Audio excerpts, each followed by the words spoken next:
Friends, if you want to watch the super hit animated movie Frozen, 2013, in English, then you must like this video. And if you are visiting our channel for the very first time, don't forget to subscribe so you never miss out on amazing movie reviews, updates, and detailed breakdowns. Friends, in today's video, the movie we are going to talk about is none other than Frozen, a magical Disney masterpiece that became a worldwide phenomenon and touched the hearts of millions across all age groups. This is not just any animated movie. It's a beautiful story about love, adventure, and discovering your true self, set in a breathtakingly magical kingdom. In this video, we are going to cover everything you need to know about Frozen. We will talk about what this movie is, why it became so famous, where you can watch it online, and on which OTT platforms or satellite channels you can find it. Whether you want to stream it, rent it, or catch it on TV, I will tell you all the available options. We will also explore the journey of this film behind the scenes, how it was made, the efforts of the technical team, the contribution of the animation artists, and the music department which gave us the unforgettable song, Let It Go, that still echoes in people's hearts today. In addition, we will go into detail about the pre-production, the planning that went into creating the story and the characters, the animation process, post-production editing, as well as the film's total budget and its worldwide box office collection, which was a record-breaking success. I will also share the full story of Frozen, giving you a short but complete review so you can understand the depth of the film without any spoilers. But that's not all. We will also discuss some really interesting facts and hidden details about the movie that many people don't know. I will tell you about the storyline, the strong bond between the two sisters Anna and Elsa, the magical powers that shaped their journey, and the voice actors who brought these beloved characters to life. You will get to know which actor played which role, and how beautifully they have performed their characters through their voices. So friends, I request you to stay with me till the end of this video, because this journey through the world of Frozen is going to be truly magical and full of surprises. You definitely don't want to miss it. So let's start the video and dive into the enchanting world of Frozen. Frozen sweeps us into the enchanting kingdom of Arendelle with a story that feels like a classic fairy tale at first glance, but quickly proves it's much more. It starts with two young princesses, Elsa and Anna, growing up in a palace where magic isn't just a dream, it's real. Elsa has the incredible gift of creating snow and ice, and as children, the sisters are inseparable, spending their nights turning the palace halls into magical winter playgrounds. But even magic has its dangers. In one moment of innocent play, Elsa accidentally injures Anna with her uncontrollable powers. Panic spreads through the royal family as they rush to save Anna's life. Help is found, but there's a price. Anna's memories of Elsa's magic are wiped away to protect her. And with that, the sisters' carefree bond is quietly broken. What follows is a long, painful separation. The palace gates are closed. Elsa locks herself away, consumed by fear of her own abilities. She's told to hide her powers, to conceal her feelings, to control every part of herself, but that only isolates her more. Meanwhile, Anna grows up lonely and confused, unable to understand why her sister, once her best friend, now refuses to see her. It's a brilliant setup that tugs at the heart without diving into typical melodrama. It's about love, but not the kind of love we're used to seeing at the center of fairy tales. Years pass, and the story bursts to life on Elsa's coronation day. For the first time in forever, the palace gates are open to the public. Arendelle is alive with excitement. Anna, full of energy and curiosity, is finally free to explore the world outside the walls. It's here that Anna meets the seemingly perfect Prince Hans. Their connection is instant, their duet is charming, and in true Disney style, they decide to get engaged almost immediately. But Frozen loves to play with expectations. Just as the audience starts to settle into what looks like a typical princess meets prince storyline, the film flips the table. Elsa refuses to give her blessing to the rushed engagement, leading to a heated argument that pushes Elsa over the edge. In front of the entire kingdom, she loses control, accidentally unleashing her ice powers in a spectacular, terrifying display. In a panic, she flees to the mountains, leaving Arendelle trapped in a sudden, permanent winter. This is the first massive turning point, the moment where the story dashes away from the usual fairy tale formula. Elsa's escape is not a villain's retreat. It's a desperate run for freedom, for safety, for a place where she can finally be herself. And here, the story gives us one of its most iconic moments. Elsa building her grand ice palace and singing, "Let It Go," a powerful anthem of self-acceptance and release. But while Elsa finally feels free, her absence has left her kingdom frozen, and her sister desperate to bring her back. Anna's journey becomes the heart of the narrative, and it's anything but predictable. She teams up with Kristoff, a rough-around-the-edges ice harvester, his loyal reindeer Sven, and the delightfully naive snowman Olaf, who was magically brought to life by Elsa without her even knowing. Olaf's simple joy and innocent questions provide some of the film's most heartfelt and humorous moments. He dreams of experiencing summer, completely unaware that his snowy body wouldn't survive it. Olaf becomes a symbol of the pure, unfiltered love that Elsa and Anna shared as children, a living reminder of happier times. The adventure escalates as Anna braves harsh weather, dangerous wolves, and treacherous mountain paths, all while Kristoff slowly proves himself to be more than just a rugged guide. Anna's determination to save Elsa never fades, no matter the obstacles. When Anna finally reaches her sister, the reunion doesn't go as planned. Elsa, terrified of hurting Anna again, begs her to leave, but her fear spirals out of control. In a heartbreaking moment, Elsa accidentally strikes Anna's heart with a burst of ice magic, setting off a deadly curse that slowly freezes Anna from the inside out. The stakes shoot even higher. Only an act of true love can break the curse, and naturally, everyone believes that Anna's prince, Hans, must be the answer. But in one of the film's most brilliant and daring twists, Hans reveals that he never loved Anna at all. He was using her the entire time to seize control of the kingdom. The charming prince is the villain. This moment flips the traditional Disney formula upside down. The answer isn't a prince's kiss. It's not a romantic rescue.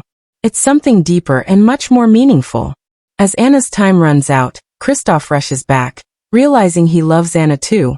But the story doesn't hand us a last-second love confession to save the day. Instead, Anna makes a stunning choice. As Elsa faces death at Hans's hand, Anna sacrifices herself to save her sister. In that selfless act, Anna performs the true love that breaks the curse, not through romance, but through the powerful, unshakable bond between sisters. The frozen heart melts, both literally and emotionally. Elsa realizes that love, not fear, is the key to controlling her magic. The story wraps around this central theme beautifully. Love isn't just a spark between strangers or a prince's kiss.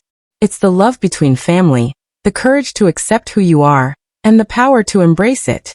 Elsa finds peace within herself, Anna rediscovers her sister, and even Olaf gets to enjoy a little summer magic, thanks to Elsa's newly mastered powers. Frozen doesn't just follow a predictable path.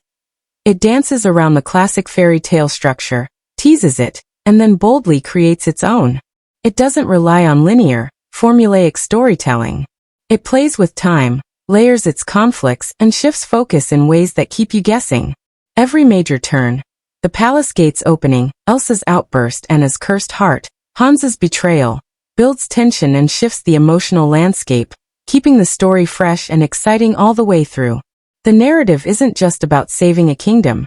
It's about finding yourself, repairing broken bonds, and understanding that love comes in many forms. The story keeps you hooked with humor, adventure, stunning surprises, and a magical depth that stays with you long after the final scene. The characters in Frozen aren't just there to move the story along. They each bring their own emotional depth, quirks, and challenges that make the world of Arendelle feel alive and fully textured. Every character has layers that peel back slowly as the story unfolds. And what's fascinating is that no one stays in the place where they began. Their growth is messy, surprising, and at times completely against what you'd expect from a classic fairy tale setup. Elsa's character is one of the most compelling arcs in modern animation. When we first meet her, she's a child full of joy and wonder, a girl who can create entire winter playgrounds with a flick of her wrist.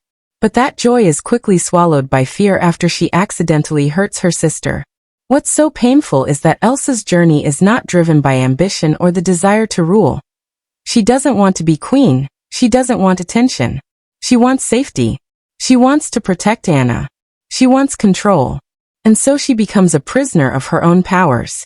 She builds walls, she closes doors, not because she's cold-hearted, but because she's terrified of the chaos she might unleash. When she finally lets go and flees to the mountains, it's not a villain's escape, it's the first breath of freedom she's ever taken. In her ice palace, Elsa feels powerful for the first time, but she still doesn't understand how to balance that power with connection. Her growth comes when she realizes that her powers are not a curse to be hidden or a force to be isolated. She learns that love, especially the love she shares with Anna, is the key to controlling her magic. It's not a simple solution. It's a discovery that requires her to let others in, to stop running, and to accept who she is completely. Anna, on the other hand, begins the story in a state of pure longing. She's been locked away from the world, from her sister, from the life she dreams of. She craves connection so desperately that when the gates finally open on Coronation Day, she throws herself headfirst into a romance with Prince Hans. It's a huge part of her early character. This belief that love should be immediate, perfect, and effortless. Anna's enthusiasm is contagious, but it's also a bit reckless. She's never been taught how to recognize real love, because her closest relationship has been out of reach for so long. Her emotional journey is about learning what love really means. It's not about grand romantic gestures or fairy tale kisses. It's about loyalty, selflessness, and understanding. She grows from someone who believes she needs to be saved to someone who takes complete control of her own story. The beauty of Anna's character is that her bravery doesn't come from magic. It comes from her heart, her determination, and her refusal to give up on Elsa, no matter how impossible things seem. Kristoff is one of the most refreshing male leads in any Disney movie. When we first meet him, he's rough, a bit socially awkward, and more comfortable talking to his reindeer, Sven, than to people. He doesn't chase glory, he doesn't sweep Anna off her feet with polished lines, and he certainly doesn't fit the mold of the perfect prince. In fact, he openly questions Anna's decision to marry someone she just met, which is both hilarious and completely reasonable. Kristoff's arc is about learning to trust and to care. He's lived most of his life alone, hauling ice and talking to his reindeer, so opening his heart to Anna is a slow, hesitant process. He doesn't burst in with a love song or a dramatic rescue. His affection grows quietly, through his actions, through his worry for Anna, through the simple, honest way he treats her. By the time he realizes his feelings, he's racing across a blizzard to get to her. But what's beautiful is that his love is patient. It's there to support Anna, not to overshadow her story. And then there's Olaf, the snowman who could have easily been just comic relief, but instead becomes one of the emotional anchors of the film. Olaf is a walking symbol of the innocent, joyful bond that Elsa and Anna shared before fear drove them apart. He's completely pure. He loves warm hugs, dreams of summer, and cheerfully faces danger without fully understanding the risks. But Olaf's simplicity allows him to see what others miss. His most important moment comes when he tells Anna that true love is putting someone else's needs before your own. It's a line that sounds light, but it carries the heart of the entire story. Olaf's presence brings laughter, but it also delivers wisdom in the most unexpected ways. Prince Hans is one of the boldest subversions in Disney storytelling. He is perfectly crafted to make both Anna and the audience believe he is the charming prince, the classic savior. He checks all the boxes. He's handsome, polite, attentive, and seems to say exactly what Anna wants to hear.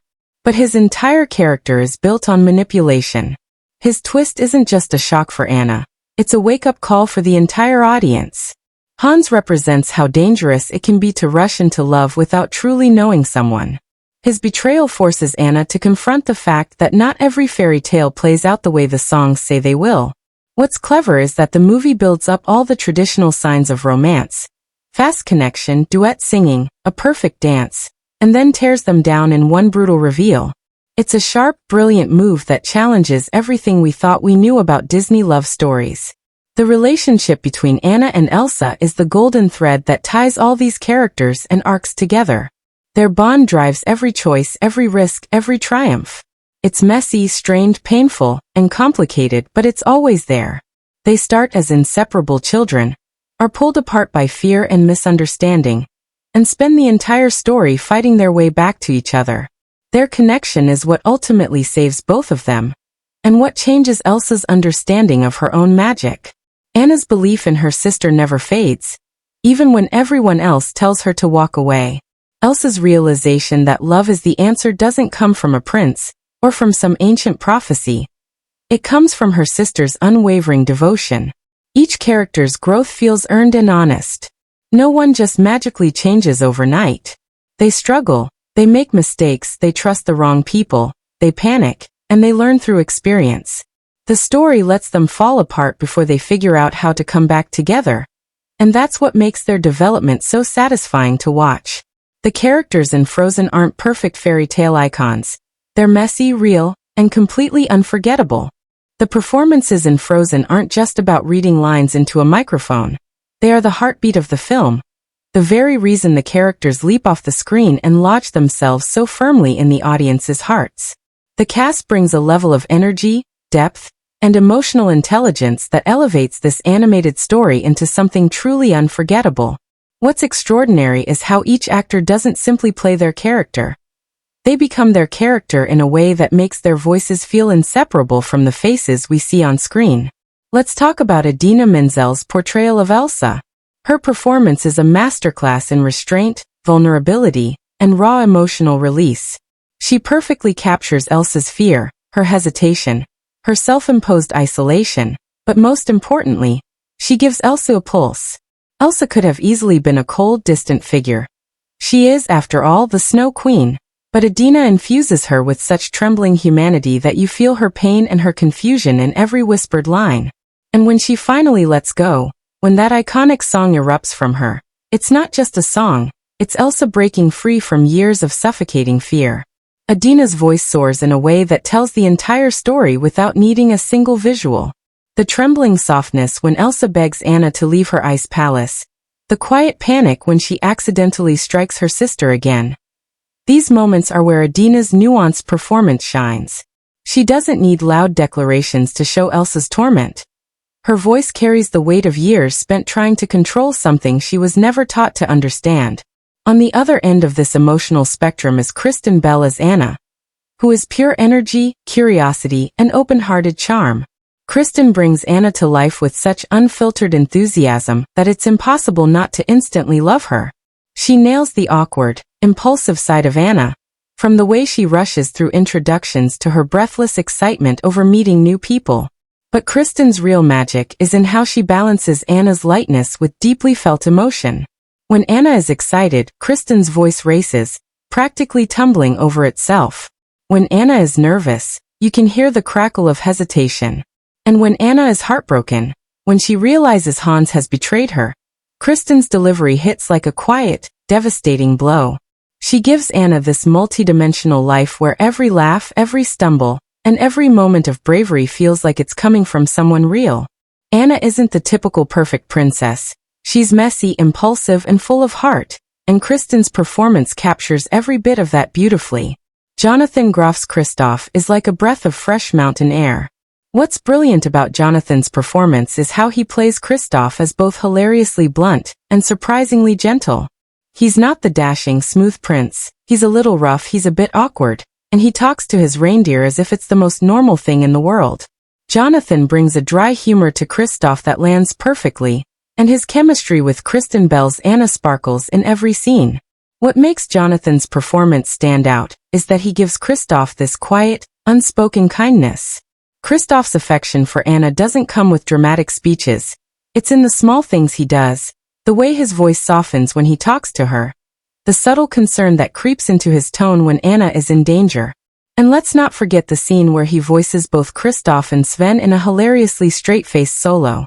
It's such a playful, quirky moment, and Jonathan pulls it off with perfect comedic timing, making it feel completely natural instead of just a joke written for kids. Josh Gad as Olaf is a performance that feels like lightning in a bottle. Olaf could have easily been a throwaway side character designed purely for laughs, but Josh Gad gives him this wide-eyed sincerity that completely transforms him into something special. Olaf isn't just funny, he's sweet, he's genuine, and his naivete comes from a place of pure-hearted love. Josh Gad's delivery of Olaf's lines is a perfect balance of rapid-fire comedy and innocent wonder. Whether he's casually mentioning that some people are worth melting for or dreaming about basking in summer sunshine, Josh makes you believe that Olaf sees the world in the most beautiful, uncomplicated way. What's even more impressive is how Josh layers Olaf's humor with moments of quiet wisdom. When Olaf explains what true love really means, Josh's gentle, matter-of-fact tone gives that simple line incredible weight. Olaf's best jokes come from his honesty, and Josh Gad plays that honesty to perfection. Every laugh he earns feels natural, never forced, and Olaf ends up being the emotional glue in the story, thanks entirely to Josh's performance. And then there's Santino Fontana, who delivers one of the most brilliantly deceptive performances in Disney history as Prince Hans. Santino's voice is like velvet in the beginning, warm, comforting, and full of that classic, perfect prince charm. He sells Hans as the ideal love interest so convincingly that when the twist finally arrives, it lands like a slap. The brilliance of Santino's performance is in the seamless transition. He doesn't suddenly become a cackling villain. He lets Hans's true colors slip out with just a shift in tone, a subtle drop in warmth, and it's chilling because it feels so real. You can practically hear the walls closing in as his words turn sharper, colder, and more calculated. Santino's performance forces you to reevaluate every earlier scene. You realize that Hans was playing everyone from the start. And it's all in the way Santino's voice carefully walked that tightrope between genuine and manipulative. His duality is so convincing that it's impossible not to admire the craft behind it. What makes all these performances truly shine is the chemistry between them. Even though most of these actors were likely recording their lines separately, Kristen Bell and Idina Menzel build a sisterly bond that feels lived in, complicated, and full of love. Their emotional back and forth carries the entire film. Jonathan Groff and Kristen Bell have that playful, teasing rhythm that feels like it was captured in the middle of an unscripted conversation. And Josh Gad, well, it seems like he could have walked into any scene, dropped a one-liner, and it would have fit perfectly because his comedic instincts are just that sharp. Every voice in Frozen brings more than just sound.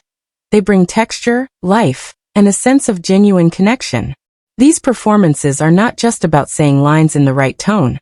They are about embodying every joy, every fear, and every awkward, beautiful moment these characters experience. The actors breathe such life into their roles that you don't just watch Frozen. You feel it, you laugh with it, you hold your breath with it, and by the end, you believe in every single word. The direction of Frozen is like watching a perfectly orchestrated symphony, where every note, every movement, and every emotion hits exactly where it needs to. Chris Buck and Jennifer Lee didn't just direct a film. They built a world that breathes, laughs, aches, and soars with its own unique rhythm. Their vision shapes Frozen into something that feels at once classic and entirely new, as if they cracked open the traditional Disney storybook and decided to scribble in the margins, redraw some of the lines, and throw a little snow on the pages for good measure. What's so fascinating about their direction is how they lean into emotional storytelling without losing the grand adventure. They knew this film wasn't just about magic. It was about isolation, fear, family, and the messy, complicated bond between sisters. And instead of simply telling us this, they build every scene around it. The mood of the entire film dances between sweeping fairy tale fantasy and intimate, character-driven emotion. When Elsa flees to the mountains, we don't just see her escape. We feel it through every choice the directors make. The pacing slows, the camera lingers, the snow settles heavily, as if the weight Elsa has carried for years is finally falling from her shoulders. And then they let the scene bloom into a full, visual explosion with Let It Go, where Elsa's ice palace rises like a monument to her freedom. The entire sequence is directed like a cinematic fireworks show, but the spark isn't just spectacle, it's emotion, bursting out of her in every glimmering snowflake. The directors use space in such a clever way. When characters are trapped, whether emotionally or physically, the shots feel tighter, more compressed. Arendelle's castle feels warm but confining. The palace gates are literal and symbolic barriers. As Elsa gains freedom, the world opens up. The shots grow wider, the air feels colder, the landscapes stretch endlessly, and the camera finally breathes. This is visual storytelling that understands how to make emotion tangible, without a single word of dialogue. Chris Buck and Jennifer Lee are constantly painting emotions into the background, using color, light, and framing to echo what the characters are going through inside. And pacing. Oh, the pacing is like a perfect snowball rolling downhill. They let the story build with just the right balance of energy and quiet. The beginning hums along with playful curiosity, letting us settle into the kingdom and meet these wonderfully flawed characters. Anna's world is bustling, fast, and filled with cheerful anticipation. But Elsa's world, even from the beginning, is tinged with caution, with tension coiled just beneath the surface. The directors let this tension simmer. They're patient. They don't yank us into the action too soon. They know we need to care first. They wait until just the right moment, when Elsa's fear finally erupts, to unleash the full force of her powers, and suddenly, the story kicks into overdrive. It's as if the film itself transforms with Elsa. But even in the middle of the adventure, the directors don't lose the film's heartbeat. They carve out little moments for the characters to just exist, to just be. Anna and Kristoff's playful banter while trekking through the snow, Olaf's dreamy ode to summer, Kristoff's shy awkwardness when Anna's life is in danger. These quiet beats are so carefully placed that they never feel like detours. They are essential, filling the story with personality and warmth. The directors trust these small moments to build the characters, not just the big action sequences. And when things do get big, like the wolves in the woods, the chase through Elsa's ice palace, the storm at the end, it never feels like mindless excitement. Every action set piece is wrapped tightly around character decisions, emotional stakes, and growth. The musical numbers are another showcase of the director's precision. They aren't just dropped into the film as colorful interludes. Chris Buck and Jennifer Lee treat each song as a story engine, a window into the characters' souls. For the First Time in Forever isn't just a catchy tune. It's a visual sprint that echoes Anna's joy and Elsa's dread, playing out their emotional tug-of-war in a dazzling, intertwined sequence. Love is an Open Door is deceptively light and playful, perfectly directed to trick the audience into believing this is a traditional Disney love story. Until we realize much later that this was all part of a much cleverer setup. The way the directors use the music to push the story forward, to reveal character truths, to guide the pacing, it's a masterclass in musical storytelling. And the humor. The humor is sprinkled like powdered sugar throughout the film. The directors know exactly when to break the tension, when to let the characters stumble, joke, or surprise each other. Olaf's innocence, Kristoff's dry wit, Anna's social clumsiness. All of these comedic beats are delivered with pinpoint timing. But here's the trick. The comedy never feels like it's there just to make kids giggle. It feels real, character-driven, and woven seamlessly into the emotional fabric of the film. The directors know the story doesn't need to be heavy to be meaningful.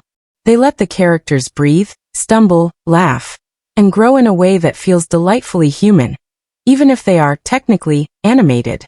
Chris Buck and Jennifer Lee also make one of the boldest choices in modern Disney storytelling. They guide the film toward a resolution that rejects the expected. The directors knew that audiences had been fed the true love's kiss solution for decades. Instead of leaning into that, they pivoted the story to something far more powerful. A love story between sisters. The act of true love that saves Anna isn't romantic. It's Anna's own sacrifice for Elsa. That's not just a clever twist. It's a complete recentering of what the film values, and it's directed with such clarity and focus that the message lands like thunder. The directors walk a fine line here. They deliver all the classic Disney magic.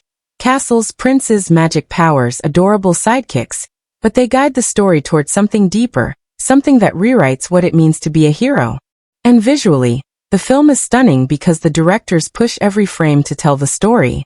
The sweeping landscapes, the intricate ice designs, the way Elsa's magic interacts with the world. These aren't just pretty details. They're narrative tools. The way snowflakes drift lazily in moments of peace and whip violently in moments of fear. It all feeds into the emotional current of the film. Even the tiniest visual choices, the crack that runs through Anna's hair, the shimmer of Elsa's dress as her confidence grows, are meticulously guided by the director's steady hands. Chris Buck and Jennifer Lee didn't just create a film that looked good. They shaped an entire experience. They built a rhythm, a visual language, an emotional cadence that pulls you in and refuses to let go. Every scene feels like it matters. Every character choice feels deliberate. Every musical beat feels alive. Their direction turns Frozen from just another fairy tale into something that feels timeless and deeply personal. It's a story that knows exactly what it's doing, where it's going, and how it wants you to feel along the way. All thanks to directors who dared to mix a little snow with a whole lot of heart. The cinematography in Frozen is like a living, breathing character of its own. It's not just a passive lens showing us a magical kingdom. It's an active storyteller, guiding our emotions, sharpening our focus, and making the world of Arendelle pulse with life. Every frame feels deliberate, as though the camera has a secret map of where it wants our eyes to go, what it wants us to feel, and when it wants us to be swept off our feet. The camera angles are constantly shifting to reflect the emotional temperature of the scene. In moments of joy and freedom, like Anna spinning around Arendelle, or Elsa stepping into her powers, the camera moves wide and loose, almost like it's gliding on ice itself. It gives us space to breathe, to marvel, to feel the grandness of the world and the character's place within it. But when things tighten, when Elsa's fear creeps in, when Anna feels shut out, when tension builds, the camera subtly pulls in. The framing shrinks, the angles tilt just enough to make the world feel less safe, less certain. This careful push and pull between openness and confinement becomes its own rhythm throughout the film, shaping how we perceive the stakes and the characters' emotional journeys. Lighting is another silent storyteller that the cinematography handles masterfully. When the story begins, the palace is bathed in warm, golden hues. It feels safe, soft, and comforting. Young Anna and Elsa play in these golden mornings, their world full of innocence and possibility. But when Elsa's powers become dangerous, the warm tones begin to vanish. The lighting cools, shadows stretch longer, and blues and grays start to sneak in. The palace begins to feel colder, more distant, and even though no one says it out loud, the lighting quietly tells us, the warmth is gone. When Elsa flees and builds her ice palace, the lighting shifts again. This time not as a sign of fear, but as an explosion of power and self-acceptance. Her palace gleams with brilliant whites, silvers, and piercing blues. The cinematography revels in the shimmer and sparkle, bathing Elsa in light that reflects her own emotional thawing. The ice doesn't trap her, it defines her. And the lighting tells us she's finally stepping into who she is. Framing throughout Frozen is beautifully intelligent. It's never static, and it's rarely neutral. When Anna knocks on Elsa's door as a child, the framing places Anna in the center, often facing a vast, closed door. The door is never just a door, it's a visual wall between them. The camera holds steady as Anna grows older, knocking again and again, always with that same expansive door, until we can practically feel the emotional wall that has grown just as large. It's this persistent framing that quietly builds the ache of their separation. Even in joyful musical moments like For the First Time in Forever, the cinematography keeps teasing this emotional distance. Anna's scenes are bathed in sunlight, her movements wide and energetic, but Elsa's scenes are cold, restrained, framed in tighter, more symmetrical shots that feel carefully controlled. The cinematography places them in the same kingdom, but makes sure they feel worlds apart. When Elsa unleashes her power at the coronation, the cinematography jolts into urgency. The camera doesn't just track her, it practically chases her. The movement becomes faster, more chaotic, mimicking the panic that's building inside her. And when she escapes into the mountains, the cinematography breathes with her. The camera glides, following her ascent as the space around her finally opens up. It's like the camera itself feels the weight lifting from her shoulders. And when Elsa finally sings Let It Go, the cinematography soars. The sweeping camera movements, the bold crane shots, the spinning angles as the palace bursts into life. It's all a visual manifestation of liberation. The camera feels weightless here, as if it too has broken free. Throughout the film, the cinematographers play with scale in brilliant ways. In the wide, open snowscapes, Anna and Kristoff are often framed as tiny figures battling through endless white. This doesn't just make the landscapes look impressive. It emphasizes the enormity of their journey, the odds stacked against them, and their vulnerability in a world that suddenly feels so much bigger and colder. When Olaf dreams of summer, the cinematography does something quietly wonderful. It softens. The lighting becomes dreamlike, almost hazy, the camera moves in gentle sweeps, and Olaf is placed front and center, his simple joy made larger than life. Even though it's played for laughs, the cinematography here is so tender. It treats Olaf's impossible dream as something precious, something to be admired, not mocked. The action scenes are another showcase of precise cinematography. In the wolf attack sequence, the camera angles jump quickly, but never lose focus on the characters. The camera stays close to Anna and Kristoff, making us feel every bump, every sharp turn, every desperate scramble. There's no unnecessary chaos. It's tight, immediate, and it always prioritizes the characters over the action. And when the stakes are raised in Elsa's Ice Palace battle, the cinematography shifts again. The angles get steeper, the shots more dynamic, the lighting more severe. The palace's gleaming surfaces and sharp lines are emphasized, turning Elsa's refuge into a glittering battlefield. The visual tension climbs along with the emotional stakes, until everything crashes into the final storm sequence. The storm at the climax is where the cinematography pulls out all the stops. Visibility drops, the camera swings wildly. The world seems to collapse into a vortex of wind and snow. The camera keeps us low, close to Anna's frantic search for Elsa, the storm swallowing everything in chaotic white. But even here, the cinematographers make sure we never lose the story. Anna and Elsa are always kept visible in these moments. The camera clings to their faces, to their desperate attempts to reach each other, making sure we feel the rawness of the moment even as the world rages around them. And then, the storm freezes in a heartbeat. The cinematography slows, the framing holds still, the chaos falls silent, and we are left with this delicate stillness as Anna's selfless act reshapes everything. What makes the cinematography in Frozen so special is its complete devotion to character emotion. It never shoots just to look beautiful, though it often does. It shoots to tell us what the characters can't say. It creates intimacy when words would feel clumsy. It builds grandeur when the characters themselves feel small. It dances, it pauses, it zooms, it glides.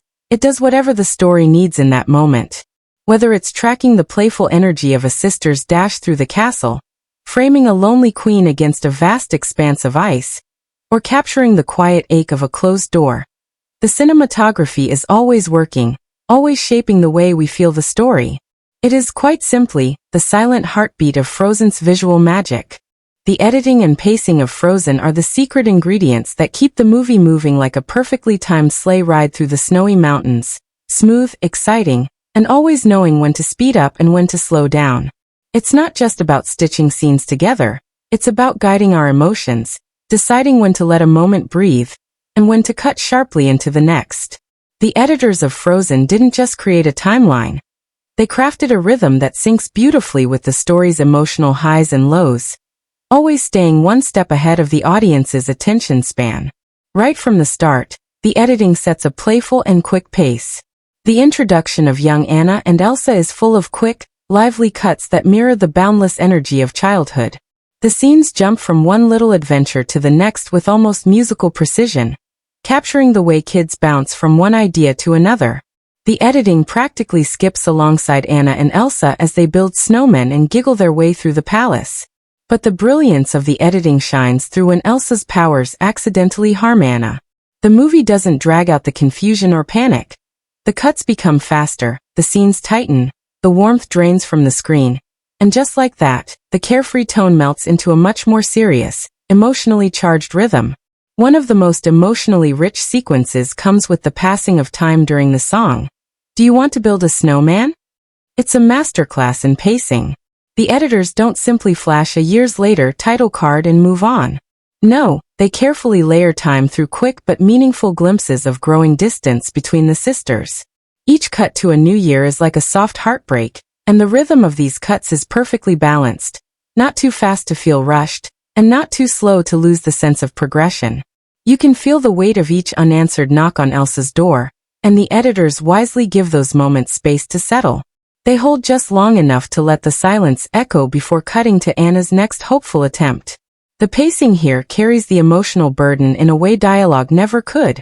When the film shifts into the grand coronation day, the pacing kicks up again with the hustle and bustle of the kingdom waking up. The editors start cutting faster between scenes of villagers, palace preparations, and Anna's infectious excitement. It's all bubbling with anticipation, and the rapid cuts keep the momentum lively and light, pulling the audience into Anna's whirlwind of curiosity and energy.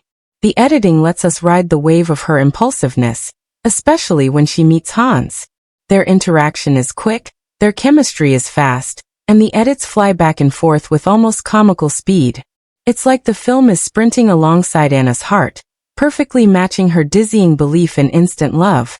The song Love is an Open Door isn't just catchy, it's paced like a giddy roller coaster, with cuts that bounce to the rhythm of their duet, adding to the sense that they're both caught up in something moving a little too quickly to be real. When Elsa's powers explode at the coronation, the editing doesn't hold back.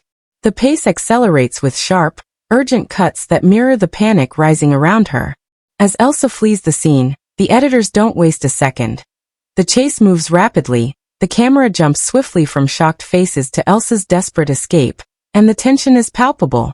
But then comes the masterstroke, the song Let It Go. Here, the editors slow everything down.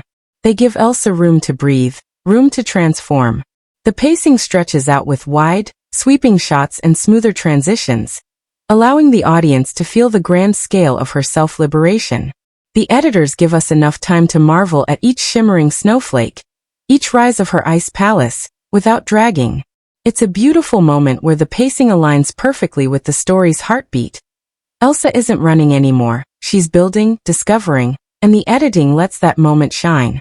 As Anna ventures into the frozen wilderness, the pacing shifts again. The scenes of her trek through snowfields, her comedic clash with Kristoff, and their run-in with Olaf move at a brisk, adventurous pace. The editing keeps the energy up, flipping quickly between conversations, gags and action sequences, but always with a careful eye on the story's emotional thread.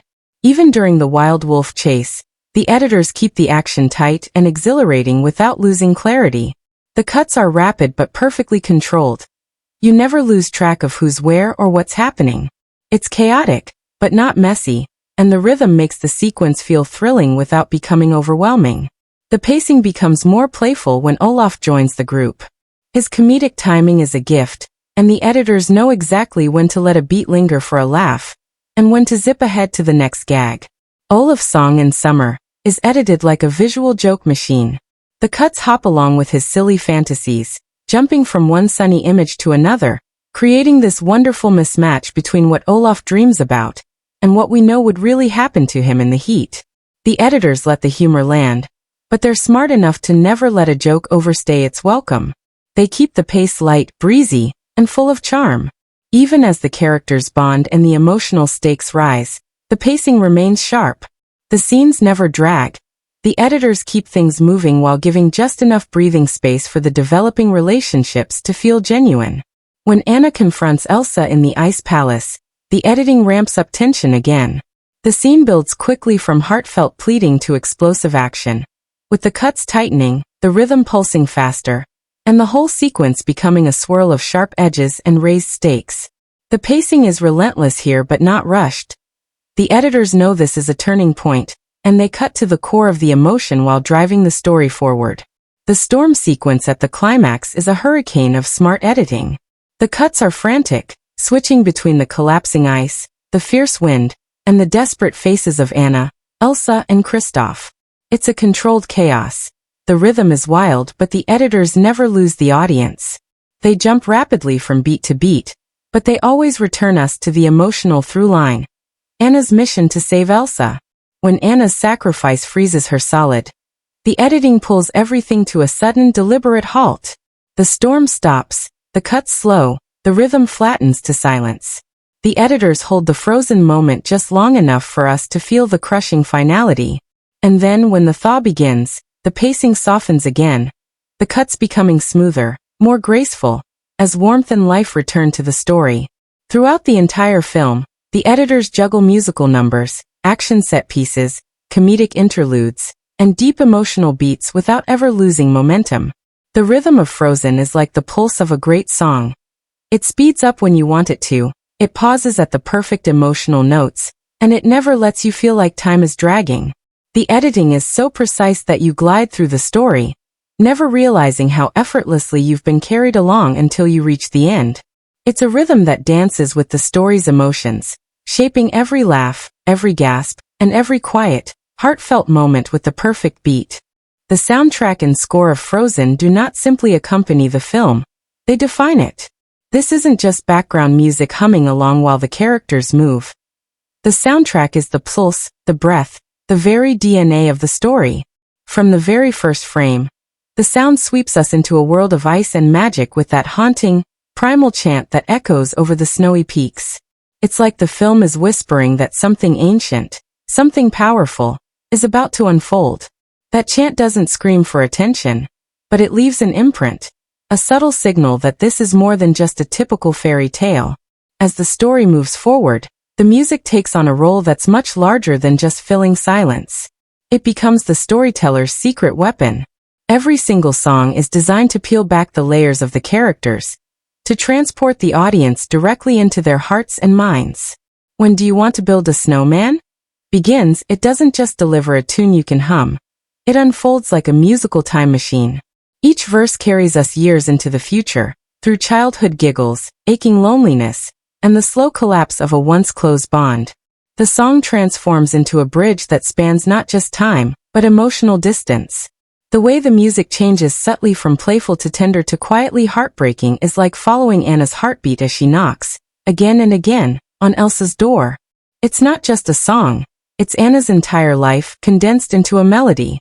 And then there's For the First Time in Forever, a dazzling musical burst that captures Anna's excitement like sunlight bouncing off freshly fallen snow.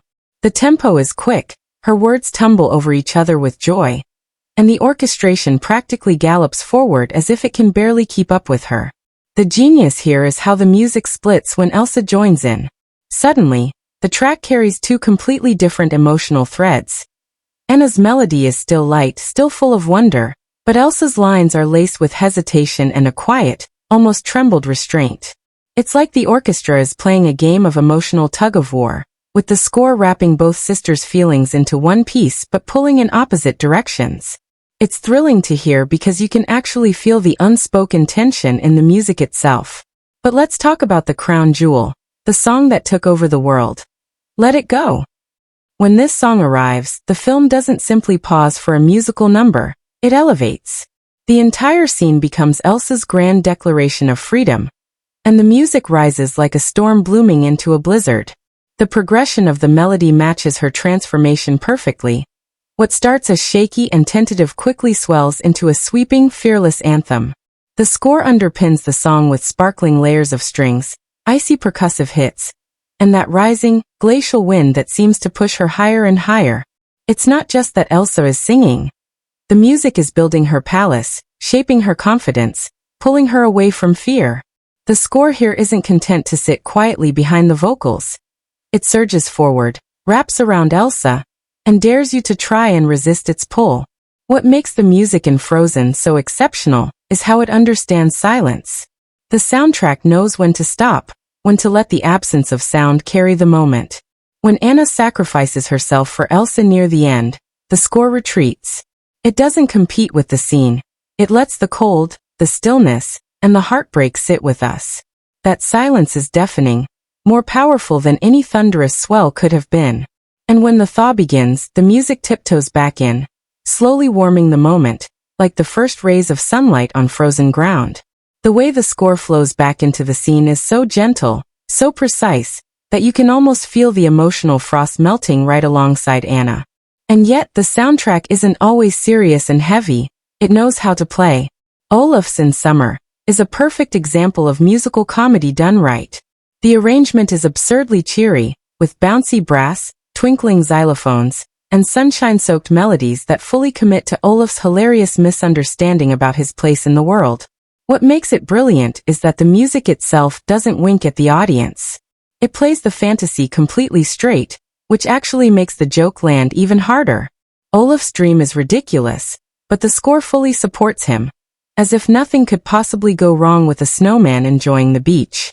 The recurring motifs in the score are like secret threads that tie the entire film together. Elsa's theme is built from shimmering, cold tones, icy piano, delicate chimes, crystalline notes that ripple through the background even when she's not on screen. Anna's motifs are warmer, built with more organic, earthy instrumentation, like the steady pluck of strings or the soft hum of woodwinds.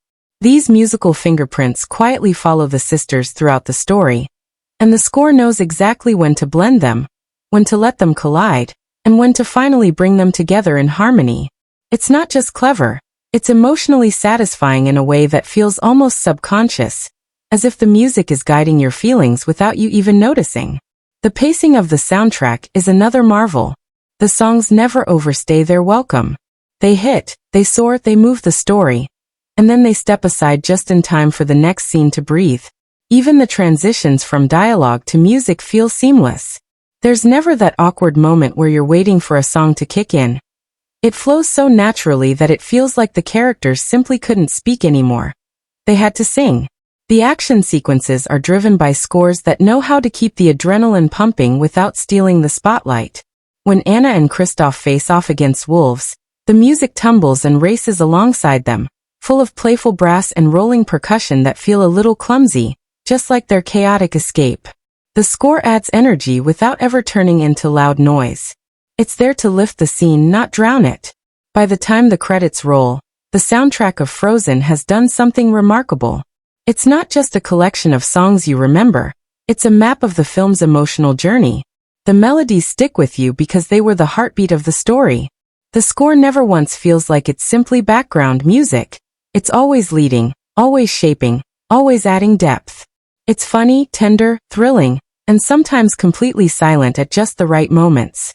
The music in Frozen is not a passenger. It's the driver.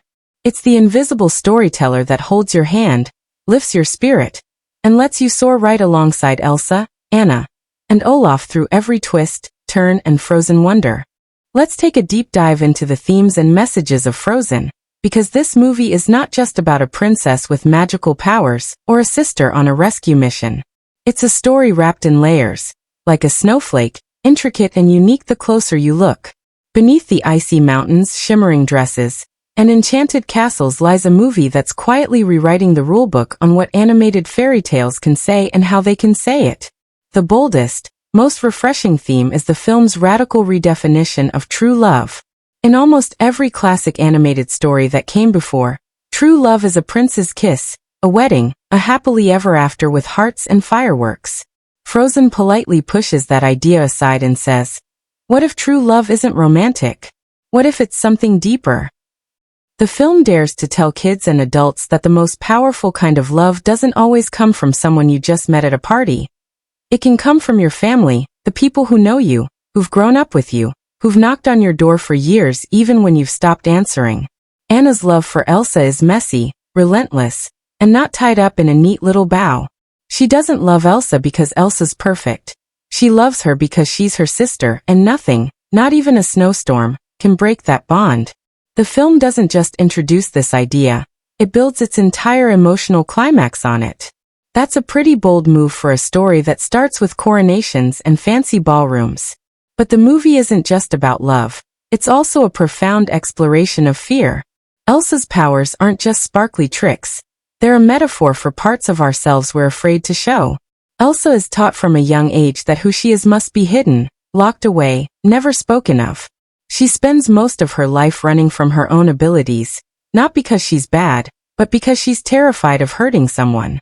That's a universal theme that speaks to anyone who's ever felt different, out of place, or pressured to fit a mold. Her struggle is not about defeating a villain, it's about learning to stop fearing herself. It's about realizing that what makes her different is also what makes her extraordinary. The power that once isolated her is the very thing that eventually saves the kingdom, but only when it's guided by love, not fear. The message is subtle but strong. Fear divides but love unites. And isn't it fascinating how the weather itself mirrors Elsa's emotional state? The eternal winter she accidentally casts is like a giant, icy canvas for her inner storm. When she's afraid and alone, the world literally freezes around her. When she begins to embrace herself, the snow thaws and the sun returns. Nature in Frozen is not just a backdrop, it's a living, breathing extension of Elsa's journey. The snowstorm is not the villain, it's a symptom, a reflection of Elsa's heartbreak and fear. This beautiful alignment of character and setting gives the story a magical depth that resonates beyond the surface. The movie also plays with the idea of assumptions and first impressions. Hans seems like the perfect prince on paper, charming, attentive, well-mannered, but the film pulls the rug out from under us by revealing that he's the real villain. This twist is more than just a plot surprise. It's a critique of how quickly we trust appearances. It's a warning to look deeper, to ask whether someone's actions match their words, and to understand that not every handsome stranger is a hero. Meanwhile, Kristoff, who at first glance seems rough around the edges, turns out to be steady, kind, and genuinely selfless. The story invites us to rethink what makes someone worth trusting. One of the most empowering themes in Frozen is self-acceptance. Elsa's arc is a beautiful reminder that you cannot spend your life shrinking yourself to fit into a world that doesn't understand you. She's not told to get rid of her powers. She's encouraged to embrace them, to own them, to stop apologizing for them. It's not about becoming someone new. It's about finally being okay with who you've always been. The movie doesn't present this as an easy switch to flip. It shows that this kind of acceptance takes time, setbacks, and sometimes a few accidental snow monsters. There's also a quiet but important message about communication and emotional walls.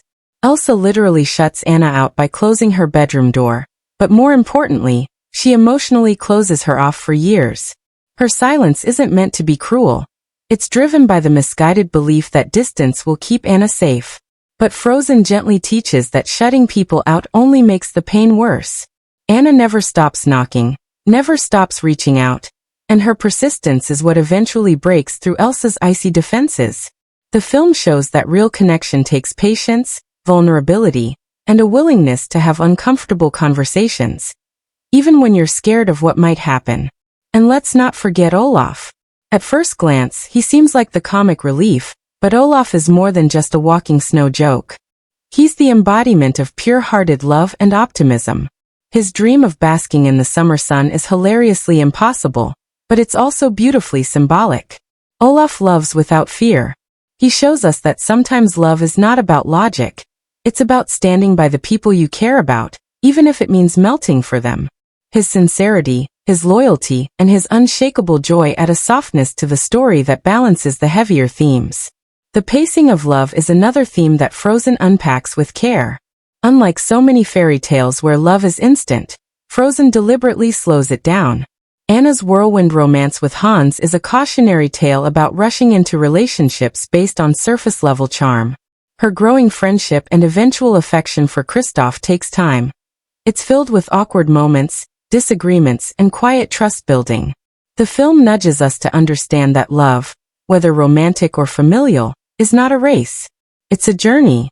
There's a celebration of agency and independence threaded through the story as well. Anna doesn't wait for someone to rescue Elsa. She climbs mountains, faces wolves, and braves blizzards to reach her. Elsa doesn't need a prince to tell her how to control her magic. She discovers that strength within herself. Even when the kingdom is on the brink of collapse, the sisters don't step aside for a man to save the day. They drive the story. Their choices shape the world around them. The theme of sacrifice is woven delicately through the final act. Anna's decision to shield Elsa from Hans's sword is not made for glory or recognition. It's instinctual. In a film where so many characters talk about love, Anna's silent act of bravery shows what real love looks like. It's not grand declarations or perfect ballads. It's standing in front of someone, knowing it could cost you everything. Even the humor in Frozen carries its own small messages. Olaf's sunny songs, Kristoff's grumpy one-liners, and his clumsy charm. They all remind us that even in serious situations, joy, laughter, and silliness have their place. The story invites us to find moments of lightness even in the coldest winters. Frozen doesn't shout its messages from the rooftops. It gently lets them unfold, wrapping them in catchy songs, magical visuals, and a story that feels familiar, but plays out in a way that constantly surprises. It's not just telling kids to believe in love. It's showing that love is complex, sometimes frustrating, and always worth fighting for. Let's dive even deeper into the magical blizzard of Frozen's visual effects and CGI, because this isn't just surface-level sparkle. This is a world built with layers upon layers of intricate digital craftsmanship that quietly blows your mind the more you pay attention. One of the most incredible things about Frozen is how the visual effects team didn't simply design backdrops. They created an entire climate, an ecosystem where the snow has its own physics, its own personality, and it reacts with the characters in ways that feel almost eerily real. The snow doesn't just exist to make things pretty. It has weight, it sticks to clothes, it tumbles off tree branches, it crunches beneath boots. When Anna trudges through thick snowdrifts, you can almost feel her struggle because the snow reacts believably to her every move. This is not just clever animation. This is the kind of detail that pulls you deeper into the story without you even realizing it. Let's not forget Elsa's magic. The way the ice shoots from her fingertips isn't just a visual flourish. It has structure, complexity, even a kind of digital biology. If you look closely, the ice doesn't form randomly. It spirals, fractals, and builds itself using patterns inspired by real-world crystallization. That's the level of research and precision that went into it. When Elsa accidentally reveals her powers in the ballroom, the way the floor freezes beneath her is so instantaneous and organic. It feels like the ice is a living thing responding to her heartbeat. And then there's the legendary Ice Palace scene. Elsa's entire power unleashed in full glory. The palace grows and shifts in real time, and every step she takes, every flick of her wrist, alters the architecture around her. Walls shoot up, railings twist, staircases spiral in seamless motion. The CGI here doesn't just wow you. It tells you exactly where Elsa is emotionally. She's letting go. She's creating her own world. And the effects mirror her transformation in the most spectacularly visual way. It's not just ice. It's Elsa's freedom crystallized in light and structure. The animators also didn't stop at Elsa's magic. They gave the entire world of Arendelle a visual pulse. Look at the textures. The rough stone of the castle walls, the intricate wooden details of the town shops, the shimmer of Anna's cloak, the soft fabric of Kristoff's winter gear. Everything has depth, everything responds to light in a specific way. Even the horses' manes whip through the wind realistically. There's a scene where Anna, Kristoff, and Sven gallop through a forest blanketed in snow and pursued by wolves, and the layers of visual elements. The swirling snow, the galloping hooves, the twisting trees, move together with such precision that you feel like you're right there in the middle of the chase. Nothing feels out of place or stiff. It all flows as one continuous heartbeat of motion. Then you have Olaf, the snowman who breaks every physical rule but still feels completely at home in this world. Olaf's body can pop apart, spin around and reassemble, and it all feels smooth, never clunky. The visual effects team gave him a playful, bouncy quality that makes his physical comedy land perfectly without breaking the film's visual language. His carrot nose falls off, his body gets restructured, his head slides across the snow. It's all ridiculously fun to watch, and yet it always feels like it belongs in the same universe as the meticulously detailed snowflakes. The lighting is another unsung hero of the visual effects. When Elsa is alone in her palace, the way the sunlight filters through the ice, bouncing off the crystal walls and creating these cold but beautiful glows. It's not just lighting, it's mood. It tells you about Elsa's isolation and the beauty and danger of her powers. When Anna arrives later, the lighting subtly shifts to warmer tones as the emotional tension melts the icy distance between the sisters. And those golden hour scenes back in Arendelle, with soft oranges and pinks reflecting off the snow-covered rooftops, they create this gentle fairy tale ambience that feels straight out of a storybook, yet fully alive in CGI. Even the little things are filled with love and precision. Look at the snow particles glimmering in the air when Elsa first tests her powers outside, or how the frozen fjord cracks and breaks during the climax, sending sheets of ice into the water with stunning realism. Or when Anna freezes solid, how the ice starts at her fingertips, creeps across her body, and captures the texture of her dress mid-motion. It's a slow, heart-stopping transformation that wouldn't have been half as impactful without the meticulous visual effects that make it look so devastatingly real. And then there's the weather itself. The storm Elsa creates isn't just a swirling gray cloud. It's alive, it roars, it pulses with her panic and fear.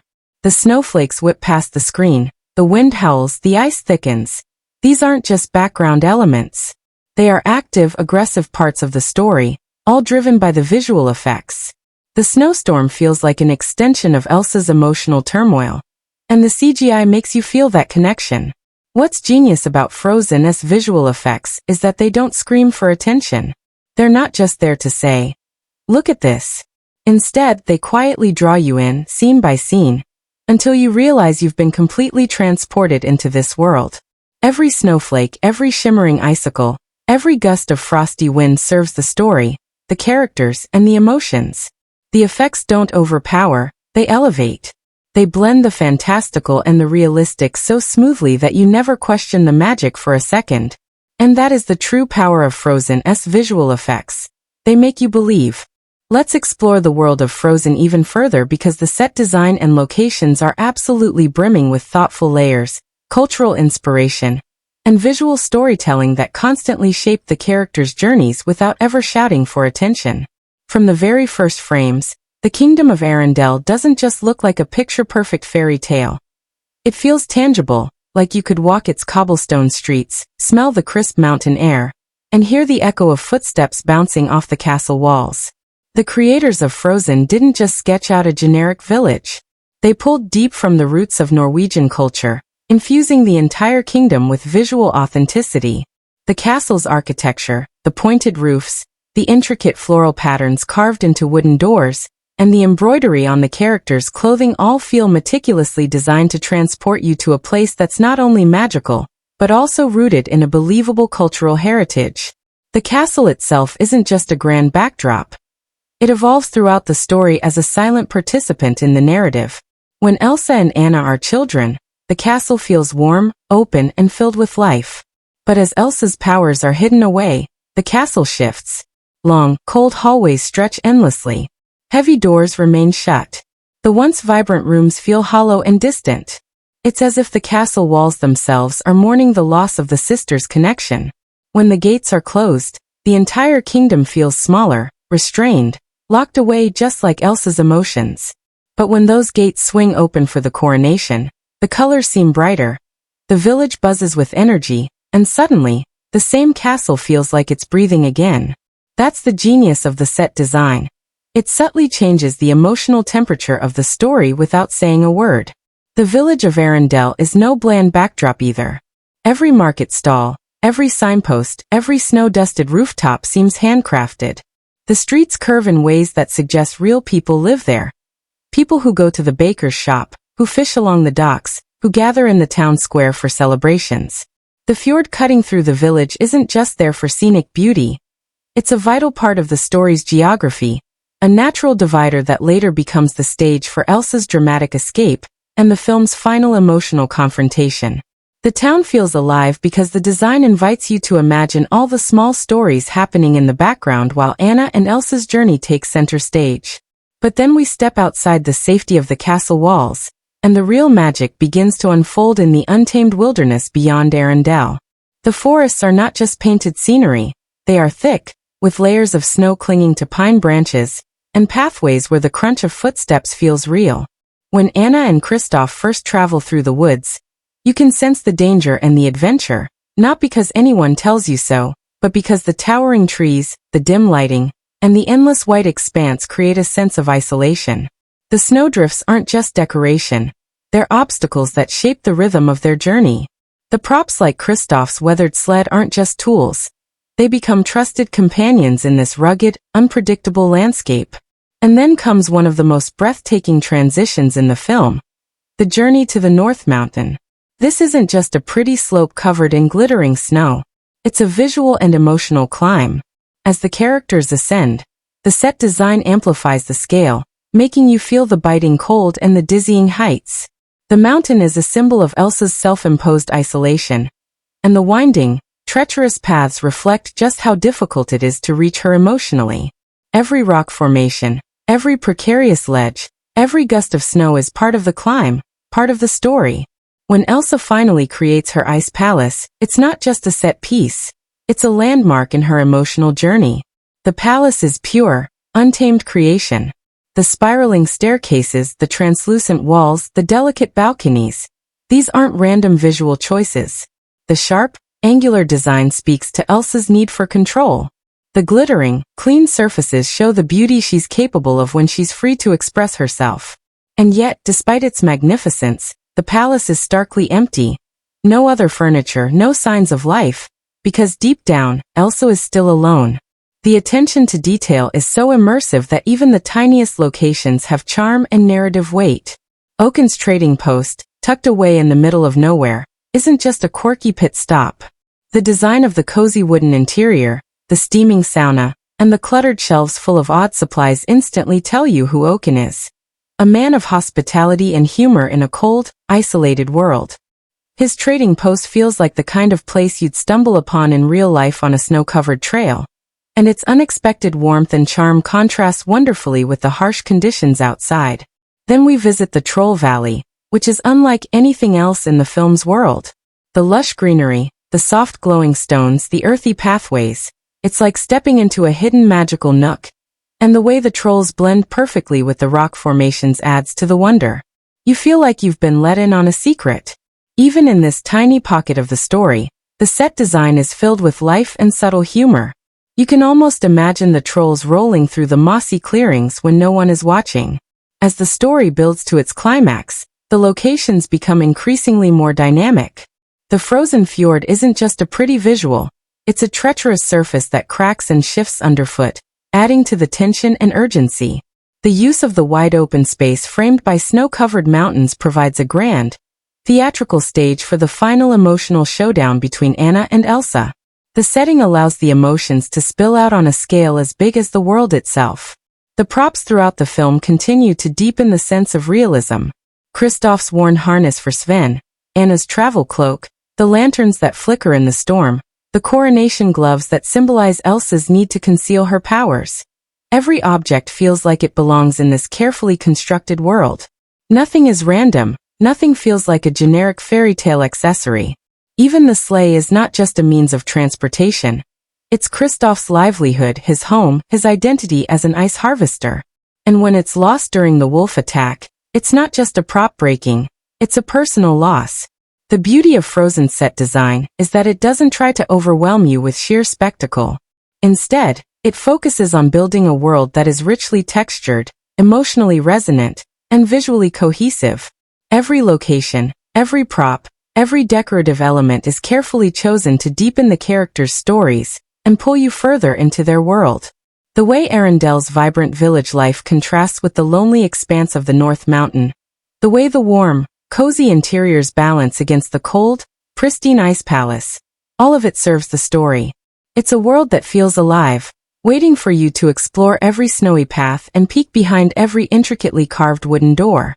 The dialogue and script of Frozen are not just tools to move the story forward. They are the heartbeat of the film, pulsing with energy, humor, and layers of emotional depth. Every word feels carefully chosen yet incredibly natural, as though we are eavesdropping on real people, not scripted characters in an animated fairy tale. The writing is full of those little moments that make you laugh, catch you off guard, and sometimes quietly break your heart. It's clever without being showy, sweet without being sugary, and full of surprises that keep the audience leaning in, waiting for the next brilliant line or playful exchange. Take Anna for instance. Her dialogue is one of the liveliest parts of the entire film. She speaks fast with a kind of joyful clumsiness that feels completely genuine. She stumbles over her words, blurts things out without thinking, and gets adorably flustered when she's nervous. But that's what makes her so lovable. She's not trying to sound perfect. She sounds like someone who's been trapped in a giant, echoing castle with no one to talk to for years. When she meets Hans and they tumble into that hilariously awkward conversation about sandwiches, it's not just a cute scene. It's a showcase of how Anna uses words to connect, to feel alive, to break out of her lonely shell. Her dialogue is bursting with excitement, wonder, and sometimes just plain silliness, but every word builds her character into someone you genuinely care about. Elsa's dialogue, in contrast, is measured and deliberate. She's careful, guarded, and sometimes distant, choosing her words as if she's walking on a frozen lake that might crack beneath her feet at any moment. Elsa isn't cold by nature, she's terrified, and you can hear it in the way she speaks.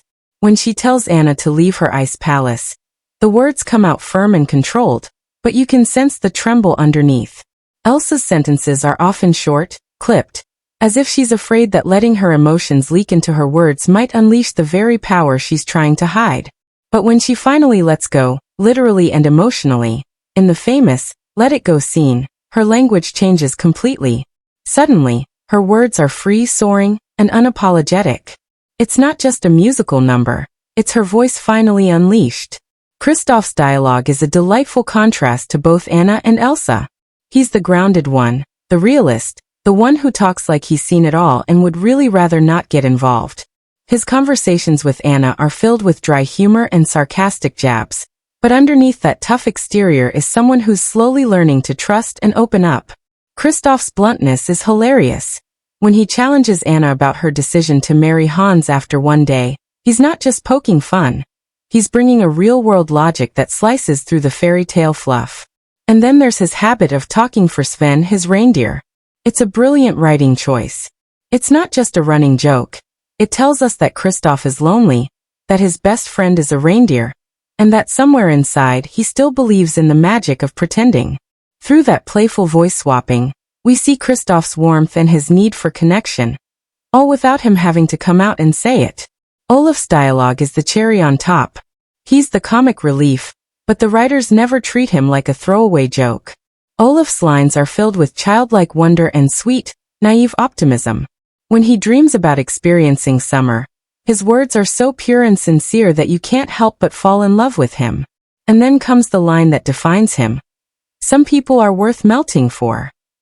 It's simple, almost understated, but it lands with such emotional weight because of how the film builds Olaf's character around that innocent love.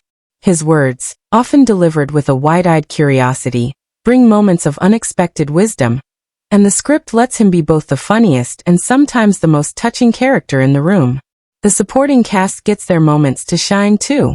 The Duke of Weselton's frantic speeches, filled with paranoia and suspicion, are dripping with comedic exaggeration. Oaken's short but unforgettable lines like his cheerful sales pitch, "Yoo-hoo! Big summer blowout," somehow became iconic because of their quirky delivery and perfect placement in the story. The writers made sure that even the smallest characters had memorable, character-driven dialogue that added texture to the world of Frozen. And let's not forget the film's self-aware humor. The script gently pokes fun at classic fairy tale tropes in a way that feels refreshing and smart. When Anna announces that she's going to marry Hans after knowing him for just a few hours, the other characters don't blindly cheer. They question her, they challenge her, and Kristoff practically gives her a lecture about love and decision-making. The dialogue in these moments is sharp, witty, and serves as a brilliant deconstruction of the traditional love at first sight storyline. It's the film talking to its audience saying, "Hey, we know how these stories usually go, but let's flip it." What's truly impressive is how the script manages to weave humor, emotion, and plot together without ever feeling like it's working too hard. The conversations flow effortlessly, sometimes hiding key character reveals, inside jokes, or lighthearted moments.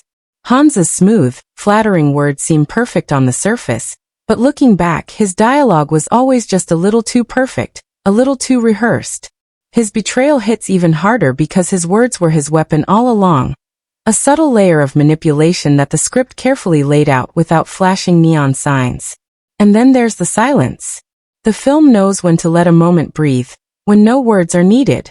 Elsa's fearful glances, Anna's quiet resolve, Kristoff's hesitation.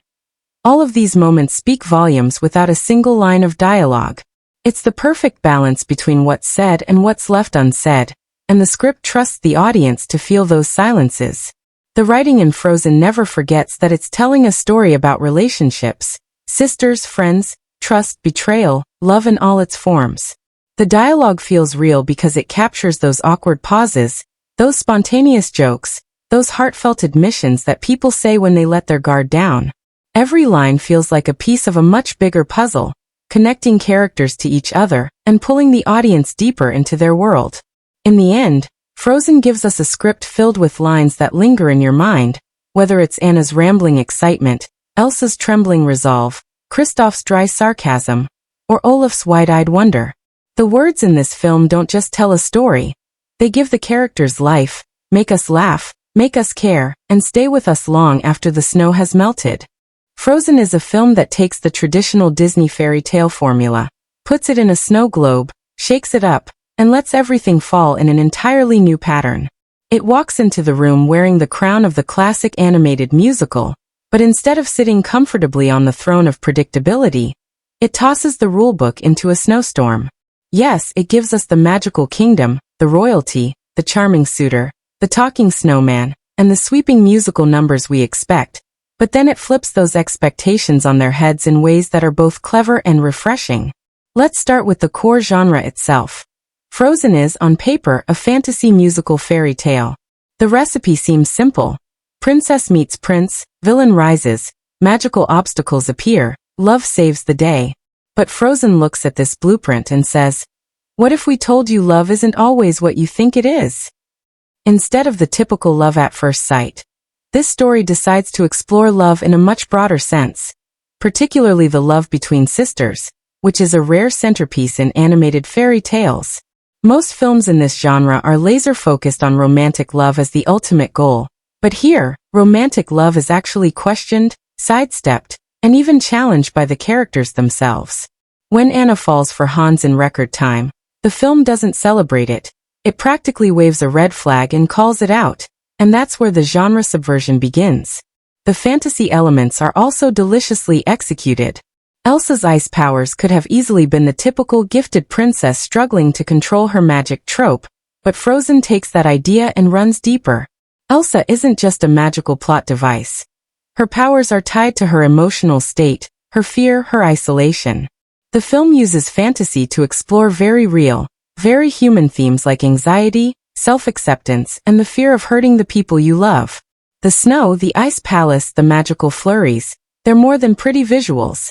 They are Elsa's feelings made visible, and that's a surprisingly mature layer for a family-friendly fairy tale. But Frozen doesn't forget to have fun with its genre either. It packs in humor at every turn, and the comedic timing is so sharp that it feels like the filmmakers knew exactly how to balance the story's heavier themes with lighthearted energy. Olaf's scenes bring that classic Disney humor to life, but the writers give his jokes a modern, self-aware twist.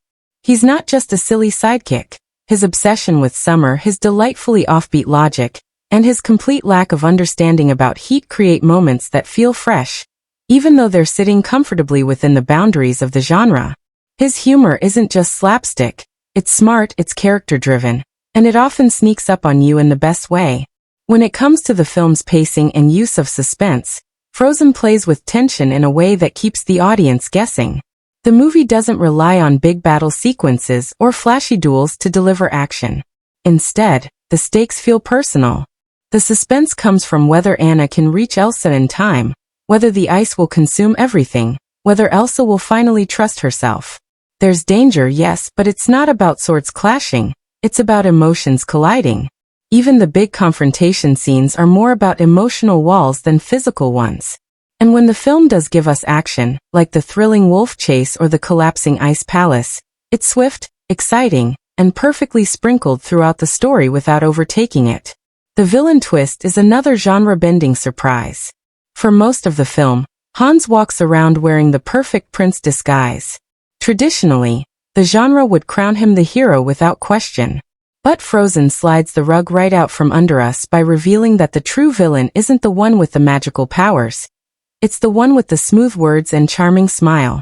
This moment is such a satisfying punch because the film carefully sets us up to trust him.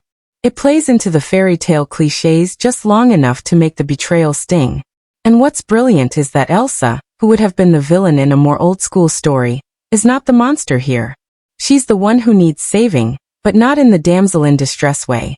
She needs to be saved from her own fears, and the hero is her sister. The musical genre elements are delivered with grandeur, but even here, Frozen spices things up. The songs don't just exist as catchy interludes, they actively drive the story. Let It Go isn't just a showstopper, it's Elsa's emotional explosion, her declaration of independence. Do You Want to Build a Snowman? Isn't just a sweet melody, it's a heartbreaking chronicle of years lost between sisters. The music carries emotional weight, and serves as essential storytelling rather than background entertainment. This is genre execution at its best, using the expected tools in unexpected, deeply meaningful ways. And yet, Frozen also isn't afraid to indulge in some classic fairy tale fun. the enchanted forest, the quirky shopkeeper, the magic trolls. All of it feels like familiar territory, but the film keeps these elements lively by wrapping them in clever dialogue, brisk pacing, and genuine character moments. It embraces the genre's staples but always gives them a little twist, a little wink, as if it's inviting the audience to both enjoy and question the fairy tale along the way. Frozen balances humor, suspense, drama, action, and heartache with surprising finesse, never tipping too far in one direction. It respects the fairy tale genre but dares to ask, what if love doesn't always mean what we thought? What if true love is a hug from your sister instead of a prince on a horse? It's a question that reshapes the genre without breaking it, and that's where Frozen shines. It dances within the familiar framework of fairy tales, but leaves its own frosty footprints in the snow. When you first step into the world of Frozen, you might think you're simply in for a magical fairy tale sprinkled with snowflakes and catchy songs, but underneath that charming layer of ice, the film is quietly cracking open some pretty significant social and cultural conversations. It doesn't walk in waving banners about politics or dropping heavy-handed messages, but if you pay close attention, Frozen is doing something bold. It's challenging the way we think about love, relationships, gender roles, and even mental health, all while pretending to be your friendly neighborhood Disney musical. Let's start with the way the film handles the classic idea of love. For decades, Disney films fed us the same cultural recipe: girl meets boy, girl falls in love, true love's kiss saves the day, happily ever after rolls in. But Frozen isn't here for that. In fact, it practically pokes fun at it. When Anna decides to marry Hans after knowing him for, 2 minutes? The film throws Kristoff into the mix to call it out directly. He's baffled and so are we. This is where Frozen pulls a fast one on the audience. It uses the old formula to set us up, then tears it down to show that love is more complex than a glittering prince on horseback. The film replaces romantic love with sisterly love as the ultimate salvation, sending a message that the most powerful bonds aren't always about romance, and that love can take many forms. This is a quiet but strong cultural shift, especially coming from a studio that practically built its empire on love at first sight fairy tales. The film also toys with gender expectations in subtle ways. Elsa is a queen with magical powers, but she doesn't need a man to save her. She doesn't even have a love interest. Her story isn't about finding someone, it's about finding herself. That's a big deal in a world where female characters are often written as incomplete until their prince arrives. Anna, on the other hand, is adventurous, impulsive, and not exactly the poised, perfect princess we've come to expect. She falls, stumbles, makes poor decisions, trusts the wrong people, and constantly throws herself into dangerous situations. But instead of being punished for her recklessness, she's celebrated for her bravery and determination. The film seems to gently nudge the audience and say, hey, princesses can be clumsy and messy and still save the day.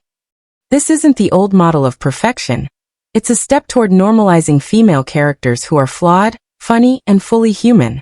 And then there's Elsa, whose internal struggle is one of the most powerful pieces of quiet social commentary in the entire film. Her powers can easily be read as a metaphor for anxiety, depression, or even societal expectations of those who are different. Elsa is told to conceal, to suppress her true self, to hide her power because the world might reject her. That's a story many people can relate to, whether it's about mental health, identity, or simply not fitting in. The moment she sings Let It Go isn't just a catchy anthem, it's a rebellion against the pressure to conform. It's about stepping into your own skin, fully and unapologetically. It's about celebrating what makes you different instead of fearing it. The way Elsa's journey unfolds is a beautiful nod to anyone who's ever been told they're too much or not enough. It's a social message wrapped in snowflakes, but it sticks. Olaf's subplot, though largely comedic, adds a layer of cultural reflection about innocence and curiosity. He's fascinated by summer, but has no idea it would actually melt him. Olaf represents the blissful ignorance of idealizing something we don't fully understand. A subtle jab at how people sometimes chase things that look good from afar without considering the consequences. Yet the film doesn't punish Olaf for his naivety. Instead, it lets him dream, which in itself is a nice reminder that curiosity, even when misguided, can lead to joy. Even the political structure of Arendelle gets a quiet moment of commentary. Elsa's fear of her powers and her isolation are partially born from the expectations of her royal role. She's supposed to be composed, in control, the perfect queen. The pressure to lead while suppressing personal struggles is something leaders and public figures face in the real world. It's not screamed from the rooftops, but it's there, a gentle reminder that people in power are still people with fears and vulnerabilities. Frozen also weaves in ideas about trust and betrayal. The film doesn't just warn us about the obvious villains. It tells us that danger can come from the people who smile the brightest and say all the right things. Hans is the perfect prince on paper, but beneath the surface he's cold and calculating. The story taps into the modern caution about appearances, and how not everything that seems good actually is. It's a social cue that resonates in a world where image is often carefully curated. The trolls, the shopkeeper with his big summer blowout, and even the way the kingdom's citizens react to Elsa's powers. All these moments sprinkle in little bits of commentary about how societies fear what they don't understand, how businesses capitalize on panic, and how quickly public opinion can shift. Again, the film doesn't sit you down and lecture you. It just sprinkles these ideas throughout the snowy landscape, letting you pick them up if you're paying attention.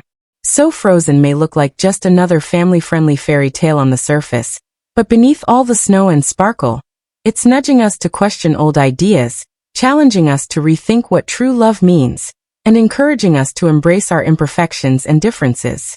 It tells a modern story wrapped in a classic package, and that's what makes its social and cultural undercurrents so quietly powerful.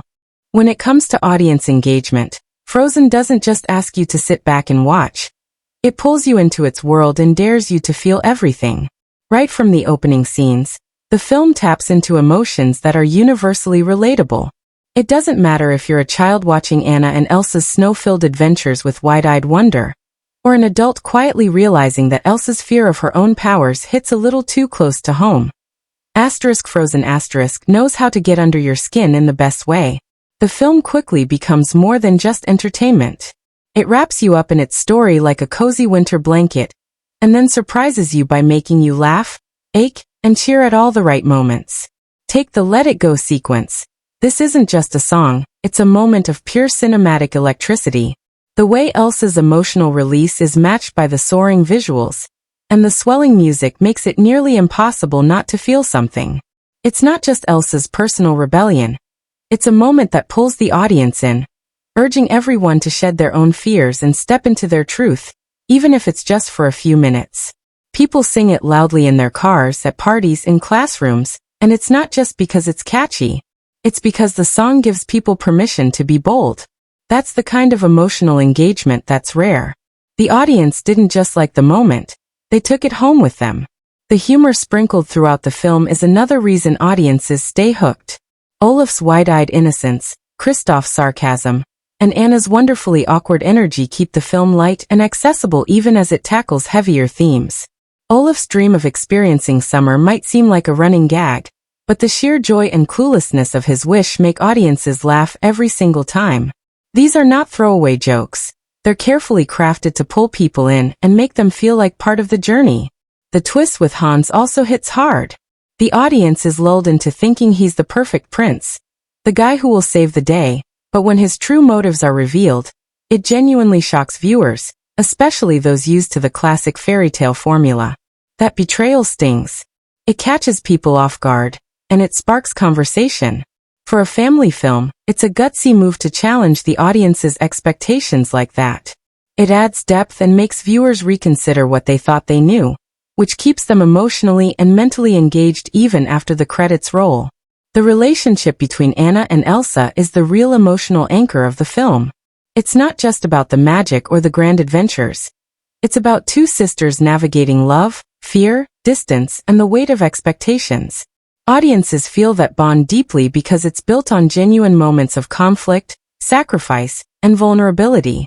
When Anna freezes solid to save Elsa, there's a collective gasp in theaters.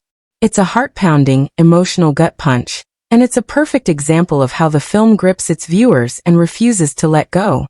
Even the smaller details keep audiences engaged on multiple levels. The film's visuals invite rewatching because there's always something new to catch. The way Elsa's dress subtly changes, the intricate snowflake patterns, the clever background gags. Fans love diving back into Frozen to pick apart these layers, to notice what they missed the first time. And it's not just children. Adults return to it, not just for the kids in their lives, but because the story resonates on a deeper level each time. Frozen sparks conversations that go beyond the usual post-movie chatter. People debate whether Elsa is a metaphor for mental health struggles, whether Anna is a stronger protagonist than most Disney leads, whether Hans was always a villain or if he turned along the way. It's a film that lingers, that invites people to dissect, discuss, and debate. It encourages personal connections, whether it's siblings seeing their own relationship reflected in Anna and Elsa, or individuals finding their own struggles in Elsa's journey. And let's not forget the cultural phenomenon. Kids and adults alike dress up as Elsa and Anna for birthdays, Halloween, and school plays. Families sing the songs together, and it's almost impossible to find someone who hasn't heard, "Do you want to build a snowman?" at least a dozen times. This isn't just passive viewership. This is active, passionate audience involvement. People don't just watch Frozen. They live in it, revisit it, carry its moments into their own lives, and share them across generations. Ultimately, Frozen builds a connection with its audience that transcends the screen. It makes them laugh, surprises them, pulls on their heartstrings, and stays with them long after the snow has melted.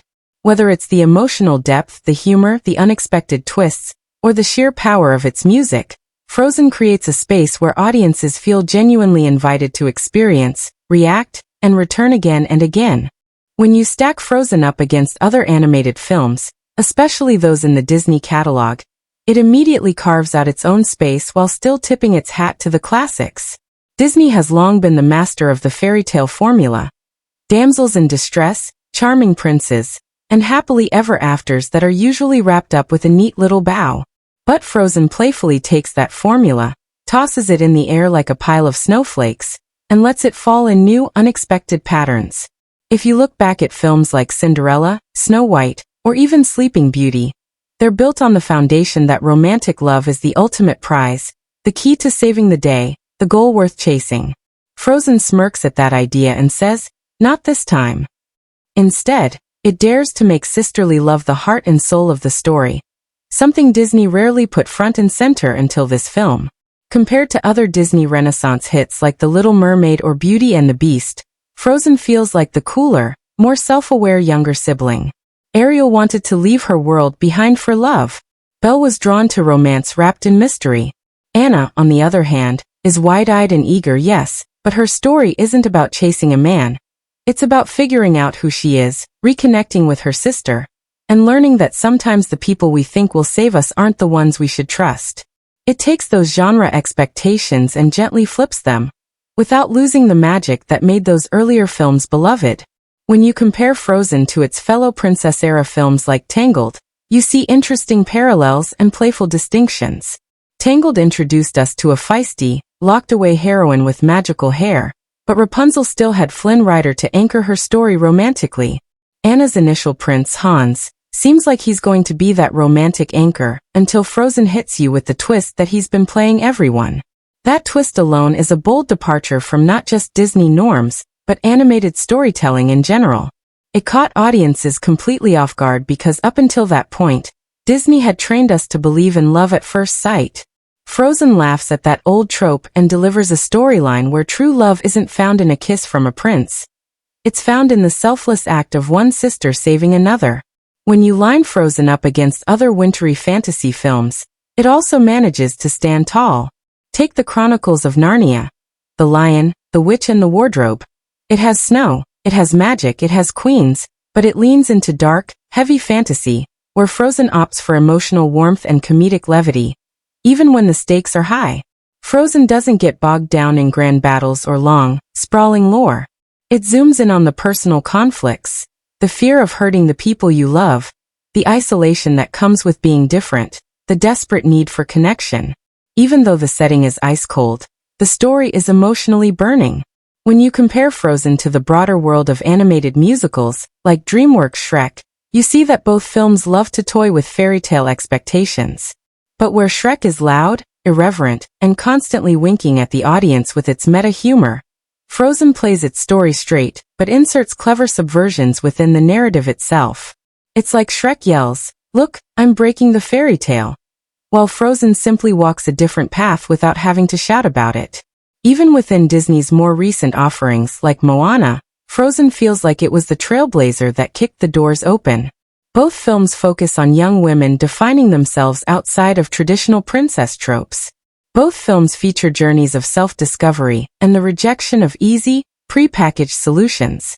But Frozen got there first, making it a significant pivot point in Disney's history. Without the success of Frozen, perhaps films like Moana, Encanto, or even Raya and the Last Dragon wouldn't have had the narrative freedom they did to explore stories outside of love-centric plots. When stacked against the rest of Disney's own filmography, Frozen doesn't just hold its own. It feels like the film that changed the game. It offers something fresh by focusing on female empowerment, familial love, and emotional honesty, while still delivering all the gorgeous visuals, earworm songs, and adventurous spirit that audiences crave in an animated feature. It respects its Disney roots while daring to plant new seeds. It takes the familiar fairy tale playbook, scribbles all over it with snowflakes, and hands us something that feels both comfortingly classic and excitingly new at the same time. Frozen is like a beautiful treasure chest packed with symbolism and metaphors just waiting to be discovered. On the surface, it's a delightful story of two sisters and a magical adventure, but underneath all that snow and sparkle, there are layers upon layers of deeper meaning woven carefully into the film's fabric. Let's start with Elsa's powers. Her ability to control ice and snow isn't just a cool party trick. It's a brilliant metaphor for emotional repression and fear. Every time Elsa tries to suppress her feelings, her magic spins out of control, freezing everything around her. It's as if the more she hides who she really is, the more damage she unintentionally causes. And isn't that such a relatable symbol for how people often struggle with their own identities and emotions in the real world? Her gloves are not just accessories. They symbolize her attempt to conceal her true self, to put a barrier between her and everyone else. The moment she takes them off and let it go, it's not just her hands that are free, it's her spirit. It's a powerful visual cue that she's finally choosing to stop hiding and start living openly, even if that means being alone. Then there's the recurring motif of doors, which are everywhere in Frozen. Doors open and close constantly, but for Elsa, they mostly stay shut. In the early scenes, the closed doors between Elsa and Anna represent distance, fear, and separation. Anna knocking on Elsa's door over and over, begging to play, is more than just a childhood moment. It's a symbol of longing for connection and being shut out, both literally and emotionally. The song, "Do You Want to Build a Snowman?" becomes a metaphor for all the years Anna tries to reach her sister. And Elsa's silence behind the door is a powerful symbol of isolation and guilt. When the doors of the castle are finally opened for Elsa's coronation, it isn't just about welcoming guests. It's the first crack in the emotional walls Elsa has built. Doors continue to carry weight throughout the story, appearing in key emotional moments as a constant visual metaphor for opening up or shutting people out. Snow itself becomes a fascinating symbol in the film. Snow can be beautiful, soft and playful, but it can also be cold, dangerous and overwhelming. Elsa's accidental eternal winter is not just a physical storm. It's the perfect metaphor for how our internal struggles can sometimes spill out and freeze the people around us. The blizzard she creates mirrors her own panic, fear, and self-doubt. It's not until she accepts herself and opens her heart that the snow begins to thaw. Even Olaf, the lovable snowman, carries his own subtle symbolism. He represents the innocence and joy of Elsa and Anna's childhood, a symbol of pure love and happy memories that never melted away, even when the sisters drifted apart. Olaf is quite literally a walking, talking piece of their childhood bond. The act of freezing and thawing is another brilliant layer. The frozen heart is mentioned multiple times in the film. Anna's heart is literally frozen by Elsa's magic, but the solution isn't a prince's kiss like in the old fairy tales. The thaw comes from an act of true love, and the twist is that the true love isn't romantic, it's the fierce, self-sacrificing love of a sister. The idea that love, not fear, can thaw even the iciest heart becomes the core message of the film, and it's wrapped beautifully in this recurring freeze-thaw metaphor. Even Hans is part of the symbolic web. His character is the embodiment of deception, a reminder that not everything is as it appears. His polished exterior and charming smile hide his cold, calculating ambition. He stands in contrast to Kristoff, who may seem rough around the edges but is solid, dependable, and warm at heart. Even the setting of Arendelle works as a symbol. It's a kingdom locked away, cold and pristine, until the emotional storms start to rage. When Elsa finally embraces who she is, the world around her literally shifts from winter back to spring, symbolizing renewal, acceptance, and the warmth that comes from living authentically. The journey Elsa and Anna both take is peppered with visual cues and symbolic moments that reinforce the central themes without having to spell them out directly. From snowflakes that represent individuality to icy spikes that symbolize fear and defense mechanisms, the film is constantly using its magical visuals to tell a deeper story about identity, love, and self-acceptance. What makes Frozen truly special is that it doesn't just tell you these ideas. It shows you quietly weaving these symbols and metaphors throughout the film so that, whether you notice them consciously or not, they sink in and enrich the entire experience. It's a story where gloves, doors, snow, and even a singing snowman carry emotional weight, turning a beautiful animated tale into a surprisingly layered exploration of human connection. Frozen didn't just arrive as a standalone story. It blasted onto the scene like a full-force winter storm that would go on to reshape the landscape of Disney's animated legacy. While it wasn't originally designed to kickstart a franchise, its overwhelming success practically demanded it become a cultural phenomenon. And that's exactly what happened. In the grand context of Disney history, Frozen marks a turning point. It's part of the modern Disney revival era, but it also feels like Disney finally answering for decades of old-school princess tales. This film takes the familiar Disney blueprint, princesses, castles, songs, talking sidekicks, and flips it in a way that's both a loving nod to tradition and a rebellious shake-up. For decades, Disney built stories around damsels in distress waiting for a prince's kiss to solve everything. But here comes Frozen saying, wait, what if the real hero is your sister? What if you don't need a prince to save you? What if the most important love story is actually about family? That was a bold move in the Disney timeline, and it's one of the reasons the film stands out so sharply from the classics that came before. Looking at its place in the broader Disney catalog, Frozen is like the studio's fresh answer to its own formula. It leans into Disney's love for musical storytelling, with powerful anthems and elaborate set pieces, but it redefines what a Disney princess can be. Elsa isn't a side character or a villain. She's a complex, conflicted queen with no love interest in sight. Anna's romantic storyline is almost a decoy. It feels like it's going to follow the classic prince and princess pattern until it veers off and says, nope, this is actually about the bond between sisters. It's a movie that understands its heritage but isn't afraid to update the playbook for a modern audience. In fact, the entire setup almost feels like Disney having a conversation with itself, acknowledging that its old tales about love at first sight and perfect princes might need to evolve. And once the movie became the mega hit that no one could have fully predicted, the doors to the franchise swung wide open. Suddenly, Frozen wasn't just a movie, it was a universe. It spun off into short films, a sequel, theme park attractions, merchandise that flooded every store shelf, stage adaptations, and even inspired shifts in how Disney approached its future princess movies. Frozen 2 would later build on the foundation of the first film, diving deeper into Elsa's origins and Anna's growth, but the first Frozen planted the seeds. It wasn't a one-off fairy tale, it was the start of a new Disney dynasty. When you step back and look at the historical context, Frozen feels like a carefully placed milestone on Disney's timeline.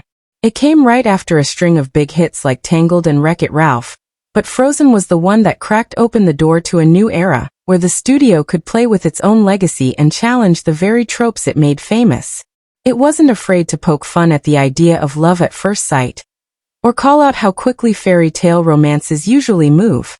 The fact that Anna practically gets engaged to Hans after just a few hours is played for laughs, but it's also Disney's gentle way of saying, yeah, maybe we've rushed things a bit in the past. Frozen doesn't just fit into the Disney story, it changes the story. It influences the movies that followed, encouraging more stories with female leads who aren't solely defined by their romantic pursuits, more films that prioritize family, personal growth, and emotional authenticity over flashy love stories. It's part of the growing shift in animated storytelling where emotional nuance, mental health, and self-acceptance take center stage. It paved the way for Moana, Encanto, and even influenced how Disney now markets its princesses, not just as pretty faces but as fierce, layered individuals.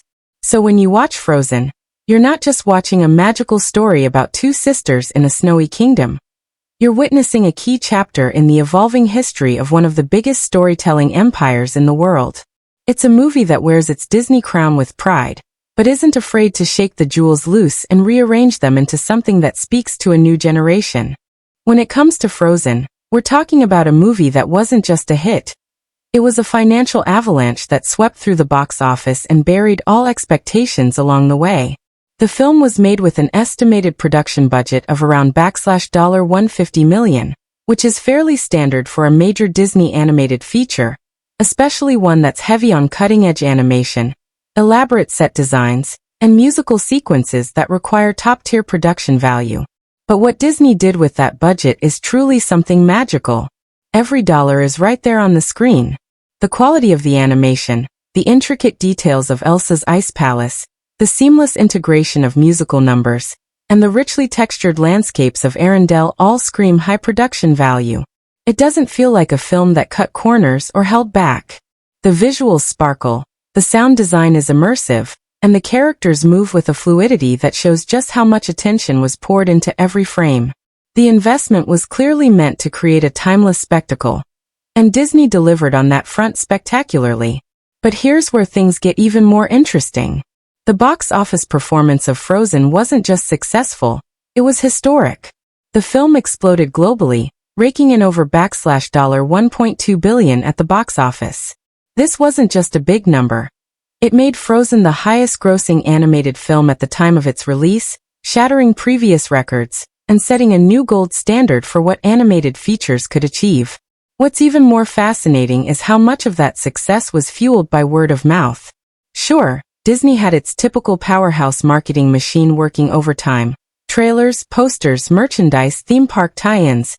But what really pushed Frozen into the stratosphere was the cultural takeover that happened almost organically. Suddenly, Let It Go wasn't just a song from the movie, it became a worldwide anthem. Parents, kids, teenagers, even adults who didn't typically flock to animated films found themselves humming it, singing it, or desperately trying to get it out of their heads. The merchandise frenzy was another financial avalanche. The demand for Frozen toys, costumes, backpacks, and even birthday party supplies skyrocketed. Stores struggled to keep Elsa dresses in stock. It wasn't just the film's ticket sales breaking records, it was the total economic footprint of the franchise that went wild. The revenue streams were coming in from everywhere. Music sales, toys, books, home video releases, you name it. The marketing blitz may have initially drawn people to the theaters, but the emotional grip the story had on its audience turned Frozen into a phenomenon that kept earning and earning, long after its theatrical run ended. Interestingly, when you look at the original expectations, Frozen wasn't even predicted to perform on this colossal level. It wasn't necessarily expected to outperform giants like The Lion King or Toy Story 3, yet here it was, smashing records and becoming a pop culture hurricane. The timing was perfect, the musical hooks were irresistible, and the film's blend of humor, heart, and breathtaking animation made it endlessly rewatchable, which is a secret ingredient for box office gold. Especially in family films where repeat viewings are part of the territory. So if you're thinking about whether the film's budget matched its success, the answer is not just yes. It's that Frozen massively outperformed its price tag, and went on to become one of the most profitable and influential animated movies ever made. It became the blueprint that future Disney projects would try to replicate. Strong female leads, chart-topping soundtracks, and stories that punch straight into the heart of both kids and adults. The movie didn't just make money, it created an empire. If you're itching to dive into the magical world of Frozen, and you're wondering where you can experience all that icy adventure, musical brilliance, and sisterly love, the good news is you've got plenty of options. Originally, when Frozen first hit theaters in 2013, it was the kind of movie that absolutely demanded the big screen treatment. The soaring visuals, the grand musical numbers, the sweeping shots of Arendelle's snow-covered mountains, and the dazzling beauty of Elsa's shimmering ice palace were built to be larger than life. Seeing it in a theater with surround sound and a crowd reacting to every joke and every heartfelt moment would have been the ultimate way to get lost in that world. But now, years later, the film is more accessible than ever, and the magic of Arendelle can come straight to your living room. Streaming is really the sweet spot for Frozen now. Disney's own streaming platform is where Frozen has comfortably settled in, as one of the crown jewels of their lineup. If you're already hooked on Disney's catalog, Frozen is sitting right there waiting for you to press play anytime you want. This kind of on-demand magic means you can rewatch, let it go at full volume, or pause to admire every snowflake detail in Elsa's gown as many times as your heart desires. If you're not into streaming subscriptions, you can still grab Frozen through digital rentals or purchases on all the major platforms. Whether you prefer to rent it for a one-time family movie night or permanently add it to your digital library, it's right there at your fingertips. You can also find it on Blu-ray and DVD, and honestly, the Blu-ray version is a bit of a treasure. It often comes loaded with behind-the-scenes features, sing-along modes, deleted scenes, and sometimes even fun little animated shorts that give you more time with your favorite characters. For those who love the crispness of physical media and bonus content, this is a great way to experience it. And of course, Frozen isn't a stranger to television either. It often pops up on popular family movie channels, especially around holidays and special themed weekends.